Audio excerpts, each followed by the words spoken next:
하나님 말씀 누가복음 24장입니다. 1절로 12절에 있는 말씀, 오늘은 특별히 부활주일이니까 여자분들만 같이 읽도록 하겠습니다. 이게 특권이에요.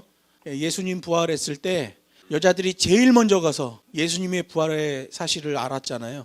오늘 여자분들만 큰 소리로, 이 마이크로 소리가 다 들어갈 수 있도록 큰 소리로 읽겠습니다. 24장 1절부터 12절까지 여자분들만 읽겠습니다. 시작.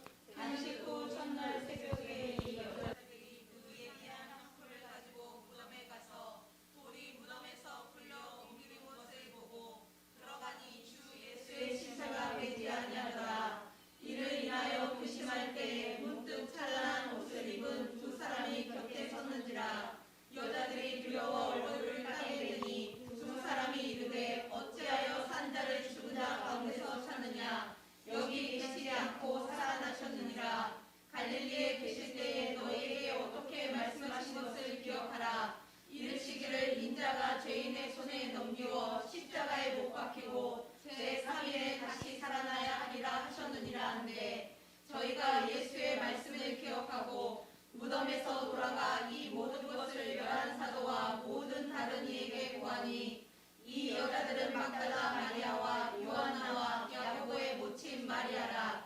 또 저희와 함께한 다른 여자들도 이것을 사도들에게 고하니라. 사도들은 저희 말이 허탄한 듯이 배워 믿지 아니하나 베드로는 일어나 무덤에 달려가서 부풀려 들여다보니 세마포만 보이는지라. 그 된 일을 기이 여기며 집으로 돌아가니라. 아멘. 본문 말씀을 가지고 복음으로 땅끝까지 나아갑시다 라는 제목으로 하나님 말씀을 증거하겠습니다. 사우디아라비아에 가면 이슬람 성지 메카라는 곳이 있어요. 메카. 우리나라에서도 그런 말 가끔 쓰죠. 돈가스의 메카야 여기가. 돈가스로 유명한 집. 그런 집을 메카라는 말을 이렇게 사용하는 걸 보게 돼요. 이 메카라는 게 마호메트의 무덤이 있는 곳이에요. 그곳에 가는 이슬람 교도들은 이슬람교를 창시한 마호멧을 자랑하고 마호멧의 무덤도 자랑해요. 이슬람 교도들은 루비로 장식된 화려한 무덤, 마호멧의 무덤을 자랑합니다. 루비뿐만 아니라 다이아몬드와 사파이어도 엄청나게 많이 치장돼 있다고 그래요. 그래서 그 화려한 무덤을 숭상하고 거기에 관광하러 온 관광객들에게도 마호멧의 무덤을 자랑하는 거예요. 이슬람교를 창시한 교주 마호멧의 무덤을 보라. 위대한 선지자였다. 이 무덤 화려한 걸 보라. 이렇게 비싼 무덤이 있는가? 자랑을 한다는 거예요. 그러나 바로 그것이 그들의 교주 마호멧이 죽었다는 사실을 명확히 보여주는 거예요. 마호멧은 죽어서 그 무덤 안에 들어가 있는 거예요. 불교의 창시자 석가 무덤 있지요.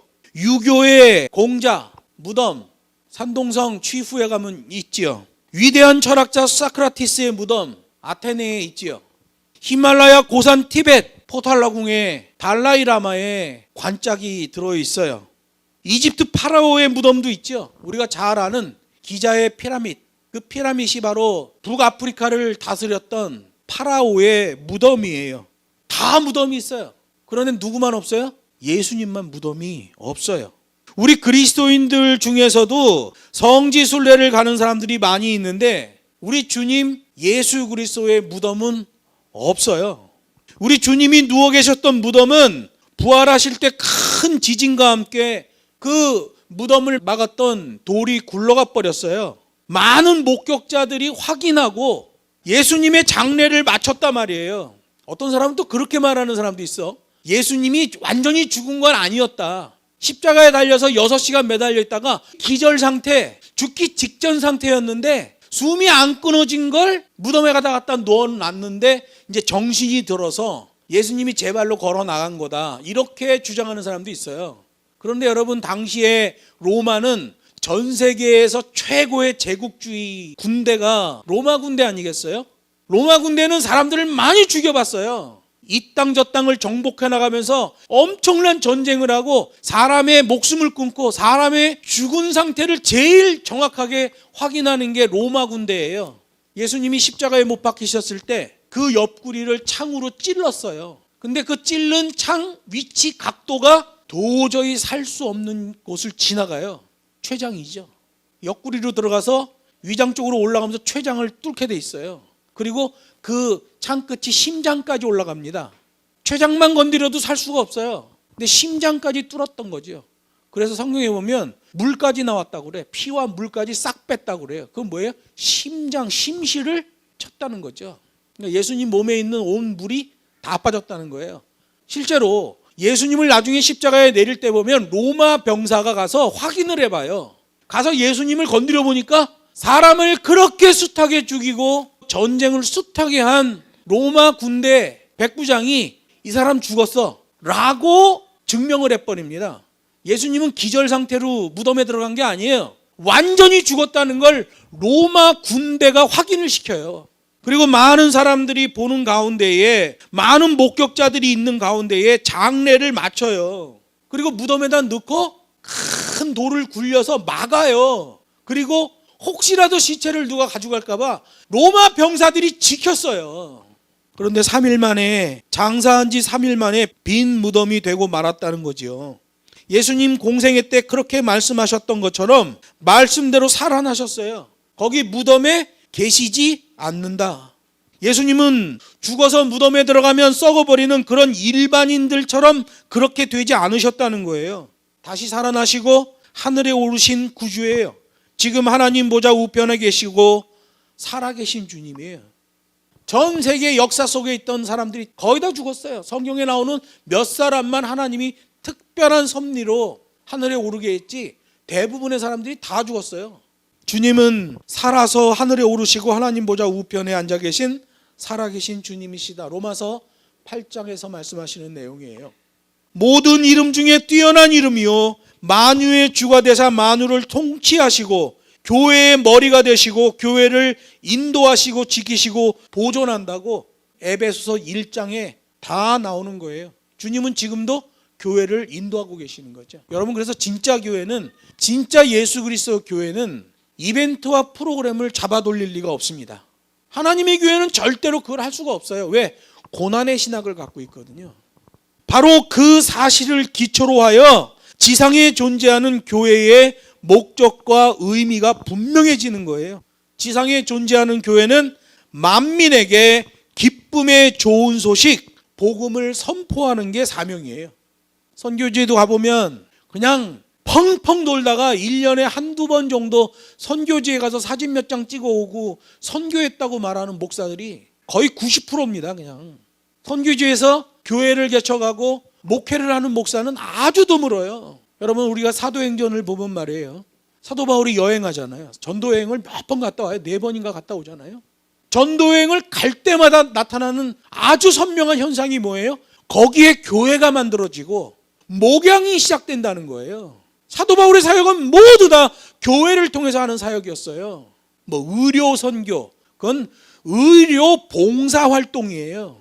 예전에 어느 목사가 교회들 가서 이런 앰프 좀 만져주고, 목사 가운데는 저 믹싱 콘솔 못 만지는 사람도 허다합니다. 한 10명 중 한 8명이 못 만져요. 저런 거 어떻게 맞추는지를 몰라. 어떻게 세팅하는지도 몰라. 잭을 어떻게 꽂는지도 몰라. 근데 그런 교회에 가서 마이크 좀 만져주고, 그걸 뭐라고 그래요? 바울 선교회래. 이거 전파사에서 하는 일이야. 전파사 주인 불러다가 대충 맞추면 다 맞춰요. 근데 이거 맞춰준다고 그걸 바울 음향 선교 사역이래. 그래서 제가 막 뭐라 그랬어요. 이게 무슨 사역이냐? 사역은 목양 사역이 사역이에요. 목양 사역. 목양 사역 가운데도 가르치는 사역이 있잖아요. 그래서 나는 교회에서 성경 공부하는 것도 그렇게 달가워하지 않아요. 예배가 망가지니까, 예배 때 하나님 말씀이 정확하게 선포되지 않으니까 성경 공부를 또 하는 거죠. 예배 때 정확한 말씀을 주면 굳이 성경 공부를 다시 할 필요가 없어요. 하나님의 말씀은 집에서 먹는 백반하고 똑같아요. 집에서 백반 먹으면 거의 비슷하잖아. 밑반찬 거의 비슷하고 메인 반찬 하나 바뀔까 말까 계속 그렇게 돌아가는 거잖아요. 특별한 게 없어. 집에서는 하나님 말씀은 그런 거예요. 여러분, 돈가스 맛있다고 맨날 돈가스 먹어봐. 질려버리는 거야. 회 맛있다고 맨날 회 먹어봐. 정신 나가는 거예요. 하나님 말씀은 백반과도 같은 말씀이에요. 크게 막 엄청난 뭐 그런 내용이 별로 없어. 그냥 백반처럼 평범하게 정확한 말씀을 주면 돼요, 예배 때. 그러면 그 말씀 받아 먹고 믿음이 나도 모르게 성장한단 말이에요. 대신 정확한 말씀을 줘야 돼. 정확한 말씀을 주면 그 말씀 먹고 자라게 되는 거죠. 여러분, 교회가 하는 게 그거예요. 만민에게 좋은 소식, 복음을 선포하는 것. 하나님의 교회도 마찬가지예요. 예배 때마다 정확한 하나님의 말씀을 주면 돼요. 그러면 그 말씀 먹고 나도 모르게 막 성장을 하는 거예요. 그런데 예배를 이벤트화 시키면 엉망이 돼버려. 사람이 예배 가운데 성장이 안 돼요. 초대교회 때부터 교회는 성경 공부를 따로 한 게 없어요. 예배 자체가 성경 사경학교예요. 그리고 가창학교가 있었죠.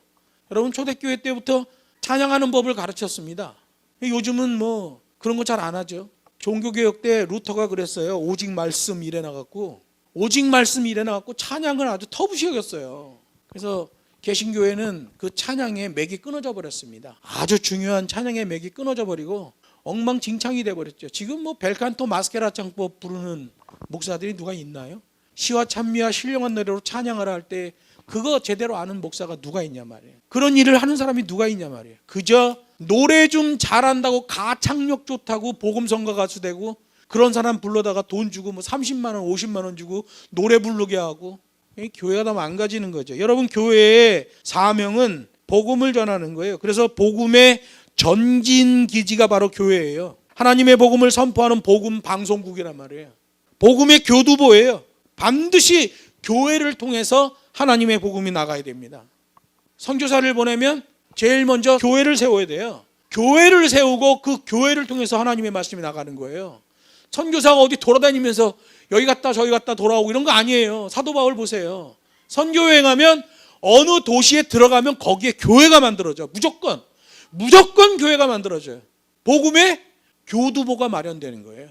근데 요즘은 이상한 양키 선교학을 배운 선교사들이 가가지고 이벤트예요. 선교 지원은 막 엄청 받으면서 이벤트에 집에서 맨날 놀다가 가끔 어디 선교지 가서 사진 몇 장 찍어 오고, 그거 선교라고 그래요. 안 맞아요, 하나님 말씀하고. 여러분, 교회는 최전선 작전사령부와 똑같아요. 복음의 전선이 존재해야 됩니다. 영적인 싸움에 전선이 존재해야 돼. 전선이 존재하지 않으면 그건 교회가 아니에요. 그 복음이 아닙니다. 저는 북경에 있을 때 정기적으로 공안한테 잡혀가야 돼. 안 잡혀가면 왠지 이상한 거야. 내가 하나님의 일을 하고 있지 않나? 라는 내 자신에게 의심을 하는 거예요. 진짜 하나님의 사역을 하면 공안이 와서 건드린다니까. 자꾸 사단이 와서 툭툭 쳐요. 건드리고 괴롭히고. 한국에 와서 제일 힘든 게 그거야. 복음 전한다고 누가 잡으러 오질 않아. 여기는 중국은 그냥 막 잡으러 오니까 예배 시간에도 저 문이 열리나 안 열리나 긴장하고 있는데, 여기도 열리긴 하지. 4층에 독서실에서 막 뛰어와가지고 시끄럽다고. 좌우지간 복음의 전진기지가 교회예요. 그래서 교회는 언약과 성탄의 복음을 증거해야 돼요. 하나님이 그리스도를 언약하시잖아요. 그리고 그 그리스도가 인카네이션, 성육신에서 성탄을 하신단 말이에요.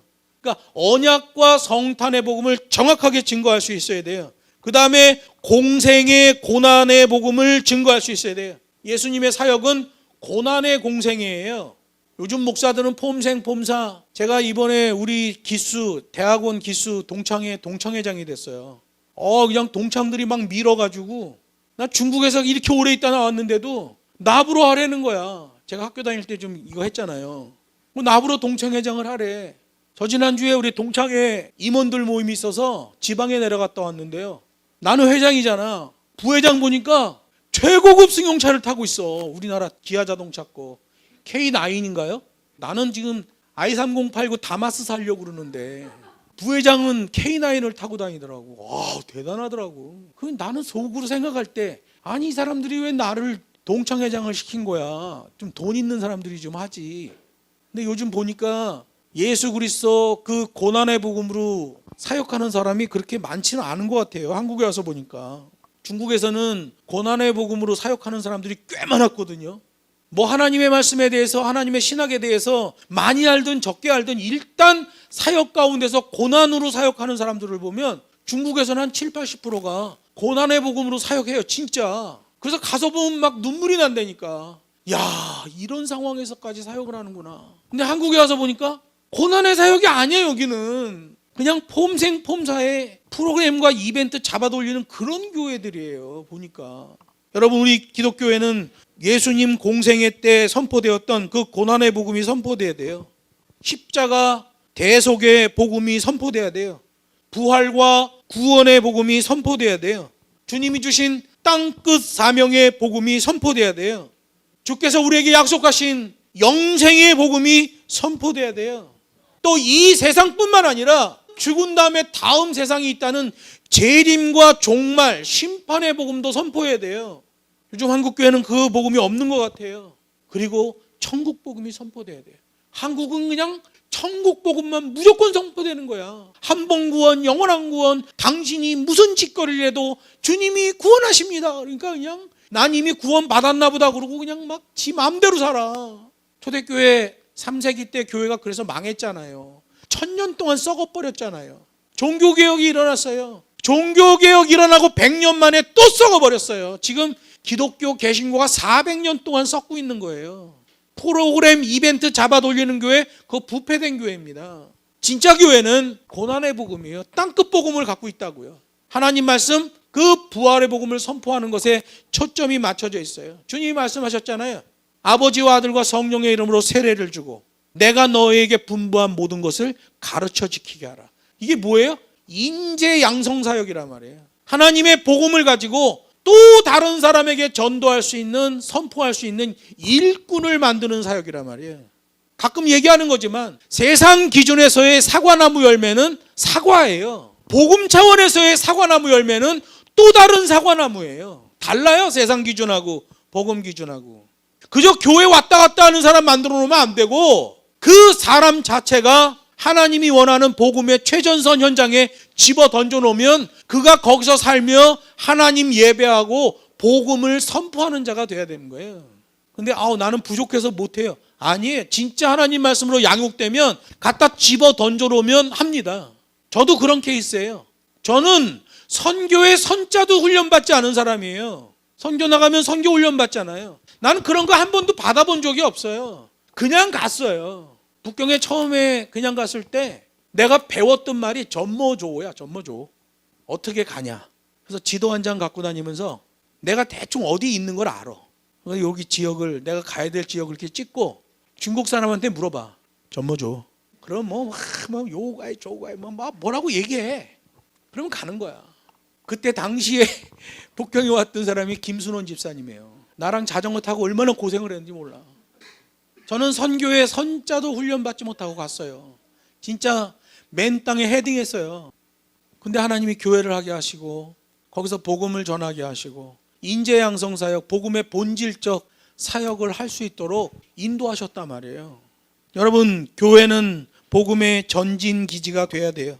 제대로 된 참 복음의 교회와 모양만 교회이고 무늬만 교회일 뿐인 교회가 그 고난의 복음에서 분별이 되는 거예요.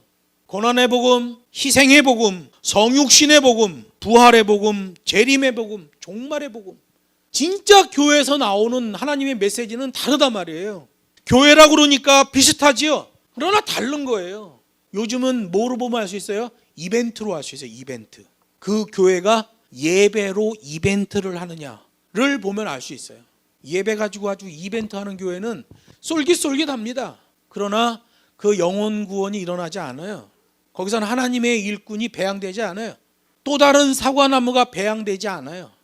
참 복음이 있는 교회, 성경의 복음을 선포하는 교회는 많은 사람을 옳은 대로 돌아오게 하는 영원한 별이 된다고 다니엘서에 기록되어 있어요. 다니엘 12장 3절 말씀 이렇게 되어 있어요.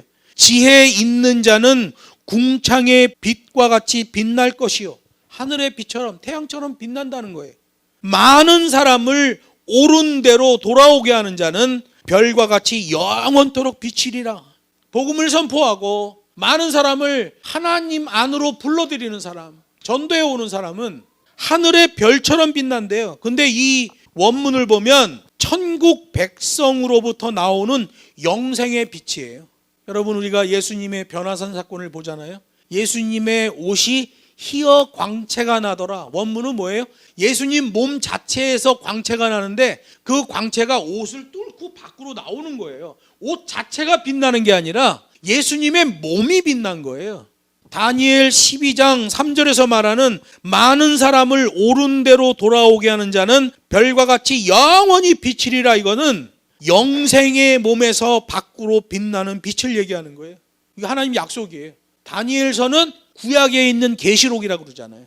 많은 사람에게 교회의 본질, 복음을 전하고 증거하는 자는 하늘의 별처럼 빛날 것이다. 영생의 백성이 되어 영원히 빛나게 될 것이다 라고 주님이 약속해 주셨어요. 여러분 삶에서 복음을 이렇게 증거하세요. 내가 그리스도인이라는 거 감추지 말고 드러내세요. 드러내고 그리스도에 대해서 아는 만큼 하는 거예요. 복음 전파할 때는 설득하는 게 아니에요. 성경에서 예수님이 언제 설득하신 적 있어요? 복음 전파는 설명하는 거예요. 내가 아는 만큼 설명하면 돼. 나는 잘 몰라요, 성경. 그냥 성경 한두 구절 외워가지고 또는 매일 성경 통독하니까 거기서 생각나는 거 가서 그냥 전하면 돼요. 듣든지 안 듣든지. 복음은 설득이 아니라 설명이에요. 근데 요즘 프로그램 이벤트 잡아 돌리는 교회의 전도 시스템을 보면 설득하라고 가르치죠. 그래서 막 훈련을 받아. 가서 설득하는 법을 훈련받는 거야. 바보 같은 거예요. 여러분 진짜 복음의 교회와 프로그램 이벤트 하는 가짜 교회는 달라요.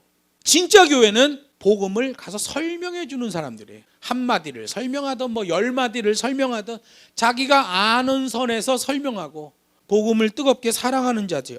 말씀을 맺습니다. 오늘은 지상에 예수 교회가 탄생한 후 2000년째 되는 전통 부활절이에요. 정확히 얘기하면 1994년 됐습니다. 예수님이 부활하신 그 부활주일이 이번 주일로 1994번째 부활주일이에요. 전통이죠. 철두철미하게 지키는 거예요. 그런데 어떤 교회들 보면 4월 첫 주에 부활절하는 교회가 있는데 여러분 교회 절기는 뭐 윤달 끼는 거하고 다 해서 딱 정해져 있습니다. 뭐 칼같이 정해져 있어요. 요즘은 절기도 막 지네 마음대로 지키고 그러는데 그 바르지 않은 거예요. 오늘 본문 말씀을 아까는 여자분들이 읽었는데 이번에는 남자분들이 한번 읽었으면 좋겠어요. 설교 들을 때 남자분들 눈이 막 초롱초롱한 게 누가복음 24장 1절로 12절에 있는 말씀 남자분들만 같이 한번 읽겠습니다. 찾았나요? 시작. 안식 후 첫날 새벽에 이 여자들이 그 예비한 향품을 가지고 무덤에 가서 돌이 무덤에서 굴려 옮기운 것을 보고 들어가니 주 예수의 신체가 되지 아니하더라. 이를 인하여 근심할 때에 문득 찬란한 옷을 입은 두 사람이 곁에 섰는지라. 여자들이 두려워 얼굴을 땅에 대니 두 사람이 이르되 어찌하여 산 자를 죽은 자 가운데서 찾느냐. 여기 계시지 않고 살아나셨느니라. 갈릴리에 계실 때에 너희에게 어떻게 말씀하신 것을 기억하라.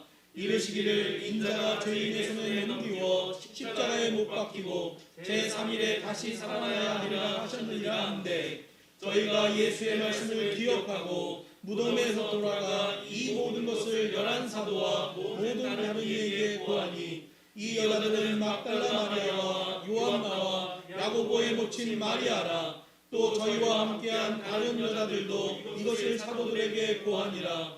사도들은 저희 말이 허탄한 듯이 되어 믿지 아니하나 베드로는 일어나 무덤에 달려가서 부풀려 들여다보니 사막구만 있는지라. 그 된 일을 기이 여기며 집으로 돌아가니라. 아멘. 우리 주님의 부활을 기뻐하는 여러분들에게 더욱 큰 은혜와 감동이 넘쳐나는 한 주가 되기를 우리 주 예수의 이름으로 축복합니다.